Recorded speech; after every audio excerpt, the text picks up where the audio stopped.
भारत की सीमा कुछ ऐसी है कि एक तरफ पाकिस्तान है और दूसरी तरफ चीन, और इन दोनों को मुंहतोड़ जवाब देने के लिए एक जबरदस्त जवानों की फौज हमेशा इस बॉर्डर पर तैनात रहती है, जिसे हम सब गोरखा रेजिमेंट के नाम से जानते हैं। जब कभी भी दुनिया में सबसे ताकतवर और सबसे जाबाज सिपाहियों की बात की जाती तो भारत की आर्मी सबसे पहले नंबर पर आती, क्योंकि इनकी जाबाजी और इनके कौशल के किस्से पूरी दुनिया को पता है। भारत के सैनिक अपनी जान दे देते हैं लेकिन कभी पीछे नहीं हटते। इंडियन आर्मी का नाम सुनते ही देश के दुश्मन उल्टे पाव भागने लगते हैं। भारत अपनी सरहद की रक्षा के लिए इंडियन आर्मी की एक विशेष टुकड़ी तैयार करती है, जिसे हम सब गोरखा रेजिमेंट के नाम से जानते हैं। गोरखा सैनिकों की सबसे खास बात होती है इनकी खुखरी। कहा जाता है अगर ये मयान से एक बार बाहर आए तो बिना इसमें खून लगे ये मयान में वापस नहीं जाते। यही वजह है कि गोरखा सैनिकों को इतना ज्यादा खतरनाक माना जाता है।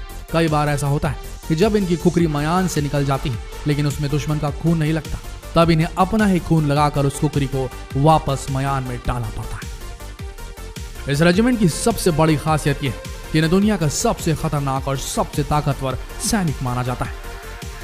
ऐसा इसलिए क्योंकि इन्हें इस तरह से तैयार किया जाता है कि किसी भी परिस्थिति में किसी भी सिचुएशन में फतह हासिल करके ही लौटते हैं। आइए जानते हैं कि आखिर गोरखा रेजिमेंट के सिपाहियों को सबसे खतरनाक और सबसे बहादुर सैनिक क्यों माना जाता है।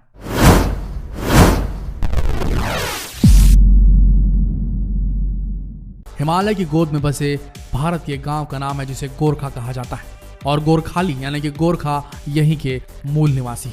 लेकिन आप में से कई लोगों को यह नहीं पता होगा कि आखिर ये गोरखा शब्द आया कहां से और इन लोगों को गोरखा क्यों कहा जाता है। आपको बता दें कि इन लोगों को गोरखा नाम एक हिंदू संत श्री गुरु गोरखनाथ ने दिया था। गोरखा रेजिमेंट का नाम सुनकर आप ये मत समझिए कि किसी धर्म या जाति से संबंध रखते हैं, बल्कि इस गांव में जो भी पैदा होता है उसे गोरखा ही कहा जाता है, और सारी जाति समुदाय के लोग उन्हें गोरखा ही कहते हैं। यहाँ के जन्मे बच्चों का बचपना बाकी बच्चों से बिल्कुल अलग होता है, क्योंकि यहाँ बचपन से ही बच्चों को कड़ी ट्रेनिंग दी जाती है। इन्हें यह सिखाया जाता है कि डर के जीने से अच्छा है कि मर जाओ, और यही वजह है कि यहाँ के बच्चे किसी भी चुनौती से कभी नहीं घबराते। आज के समय जहां हम अपने बच्चों को खेलने के लिए मोबाइल और वीडियो गेम देते हैं, यहाँ के बच्चे बचपन से ही एक ही सपना लेकर पैदा होते हैं कि उन्हें इंडियन आर्मी ज्वाइन करनी। अगर इनके हथियारों की बात करें तो इनके पास हमेशा एक खुखरी होती है, जिसे आप आम भाषा में चाकू कह सकते हैं। हर गोरखा सैनिक के पास आपको इस तरह का एक चाकू दिखाई देगा, और ये उनके साथ हमेशा रहता है। और इनके लिए सम्मान की बात है कि अपने चाकू को चलाने में इतने ज्यादा माहिर हो जाते हैं कि बड़े से बड़े हथियार का सामना अकेले अपनी खुखरी से कर सकते हैं। पलक झपकते ही अपने दुश्मन को टुकड़ों में काट डालते हैं। 12 इंच का यह चाकू इनके पास हमेशा रहता है। जब सैनिक अपनी ट्रेनिंग पूरी कर लेते हैं तो ट्रेनिंग पूरी करने के बाद हर एक गोरखा सैनिक को इस खुखरी से नवाजा जाता है। गोरखा सैनिकों के लिए एक बात हमेशा कही जाती है कि इन लोगों को मरने से कभी डर नहीं लगता, और यही वजह है कि भारत के फील्ड मार्शल सैम मानेकशॉ ने कहा था कि अगर कोई कहता है कि उसे मरने से डर नहीं लगता तो ये समझ लीजिए कि या तो वो झूठ बोल रहा है या तो वो गोरखा है। आप इस बात से समझ गए होंगे कि गोरखा रेजिमेंट में गोरखा सैनिकों को किस तरह की ट्रेनिंग दी जाती होगी। गोरखा रेजिमेंट में शामिल हुए सैनिकों की ट्रेनिंग पूरे 42 हफ्तों की होती है, और इस ट्रेनिंग के दौरान इन्हें इतनी सख्त से सख्त ट्रेनिंग दी जाती जिसके बारे में जानकर आपके रोंगटे खड़े हो जाएंगे। एक आम इंसान इनकी ट्रेनिंग के बारे में कल्पना भी नहीं कर सकता, और ऐसी ट्रेनिंग इन्हें इसलिए दी जाती है क्योंकि इन्हें हमेशा ऐसी जगह पर पोस्टिंग मिलती है जहां पर हमेशा इन्हें चुनौतियों का सामना करना पड़ता है, और ये ऐसी चुनौतियां होती हैं जिसके बारे में एक आम इंसान कल्पना भी नहीं कर सकता। कई बार इन्हें बॉर्डर पर तैनात कर दिया जाता है जहां पर इन्हें अपने दुश्मनों से दिन रात लड़ना पड़ता है, और ऐसी सिचुएशन के लिए इन्हें तैयार किया जाता है। गोरखा रेजिमेंट की ट्रेनिंग के दौरान गोरखा सैनिकों को तरह तरह के हथियार चलाना सिखाया जाता है। ऐसा कोई भी हथियार नहीं होगा जो गोरखा रेजिमेंट के सैनिक नहीं चला सकते।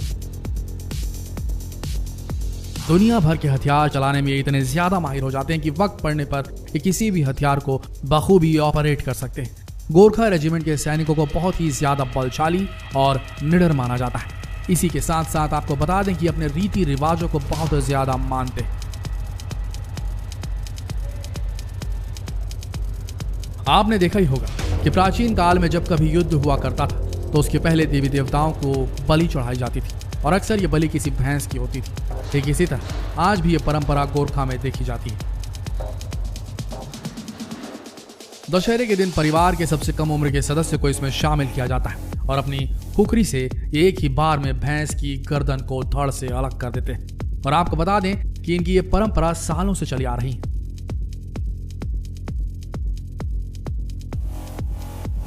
लंबे समय से इतिहास के पन्नों में गोरखा रेजिमेंट के कौशल और बहादुरी के किस्से आज भी सुनाई देते हैं। यही वजह है कि गोरखा रेजिमेंट ने प्रथम विश्व युद्ध और दूसरे विश्व युद्ध में अपने झंडे गाड़े थे। प्रथम विश्व युद्ध में करीब 2 लाख गोरखा सैनिकों ने भाग लिया था, जिसमें 20,000 सैनिक शहीद हुए थे। और दूसरे विश्व युद्ध में करीब 2.5 लाख गोरखा सैनिकों ने भाग लिया था और फिर समय ऐसा आ गया था कि इन्हें देखते ही दुश्मन उल्टे पांव भागने लगे थे।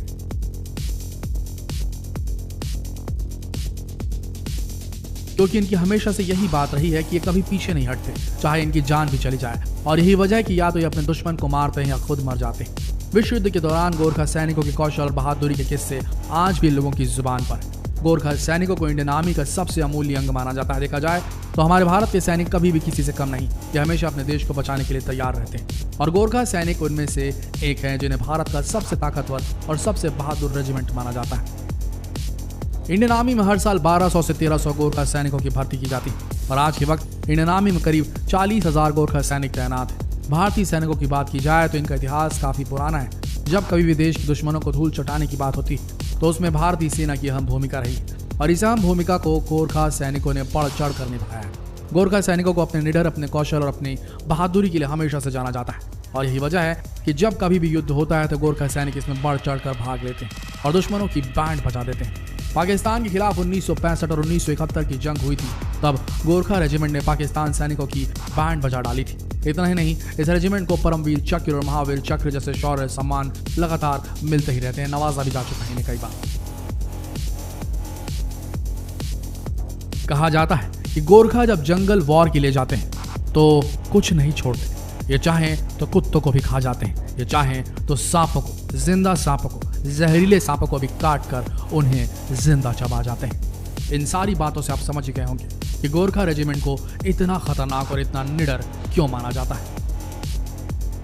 तो आशा करते हैं गोरखा रेजिमेंट से जुड़ी ये जानकारीप्रद वीडियो आप सबको अच्छी लगी होगी। ऐसी वीडियोस के लिए बने हमारे चैनल के साथ और जितना हो सके इस वीडियो को शेयर करें फेसबुक, व्हाट्सएप और यूट्यूब पर। मिलते हैं अगले वीडियो में, तब तक के लिए इस वीडियो के अंत तक बने रहने के लिए आप सबका दिल से धन्यवाद।